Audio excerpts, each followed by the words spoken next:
Photo இருந்தால் தான் book தருவேன் லைப்ரரியில் சொன்ன காரணத்தினால் வீட்டு மொத்தத்தையும் மல்லாக்க போட்டு குப்பையாக்கி கஷ்டப்பட்டு அந்த 4 ஃபோட்டோவை பழைய ட்ராயர்லேருந்து எடுத்துகிட்டு வந்து அதே க்ரைம் ஸ்டோரிஸ் எக்ஸ்ட்ராவாக தாட் ஆஃப் த டேவும் எடுத்துகிட்டு வந்தேன். அது என்னமோ எனக்கு பேய் கதைகள் த்ரில்லர் க்ரைம் ஸ்டோரிஸ்னால் கேட்க படிக்க ரொம்ப பிடிக்கும். சின்ன பிள்ளையில் கரண்ட் எல்லாம் போயிட்டு நான் எல்லாம் வெளியே வாசப்படிக்கு வந்து உட்காந்துட்டு அதுலேயும் ஒரு அக்கா உண்டு சொல்லுவாங்க, அந்த தெரியுது பாரு ஒரு கரண்ட் கம்பி, அங்கே தான் பேய் தொங்கிட்டு இருக்கும், அப்பப்போ நிறைய பேர் பார்த்துருக்காங்க, ஸ்கூலே சுடுகாடு மேலே தான் கெட்டியிருக்காங்கன்னு இஷ்டப்போக்கு கலந்து விட்டுட்டு இருப்பாங்க.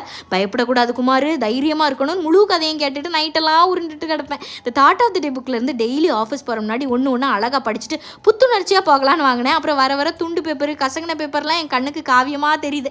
அதை எல்லாத்தையும் புறக்கி எடுத்துட்டு ஜேர்னல் தான் பண்ணேன். அந்த புக்கில் ஒன்று அழகாக போட்டிருந்துச்சு. அது என்னன்னா, ஒரு விஷயத்தை அச்சீவ் பண்ணுறதுல ஹாப்பினஸ் இல்லை, அந்த விஷயம் பண்ணுறோம்ல அந்த ப்ராசஸ் தான் ஹாப்பினஸாக இருக்கணுங்கிற ஒரு ஆத்மாத்மான வார்த்தையை படித்து பூரிப்பாயிட்டேன். அதான் பண்ணலான்னு பண்ணிட்டு இருந்தேன். கச்சா புச்சான்னு இருந்தால் கூட பார்க்க அழகாக இருக்கல, இதே மாதிரி தான் நம்ம லைஃபும் அப்படின்னு என் கணவர் காதில் சொன்னால் இந்த அப்பா அம்மான்னு அனுப்பி விடாமல் கையை கொடுத்து சூப்பர்னு சொல்லிட்டாங்க.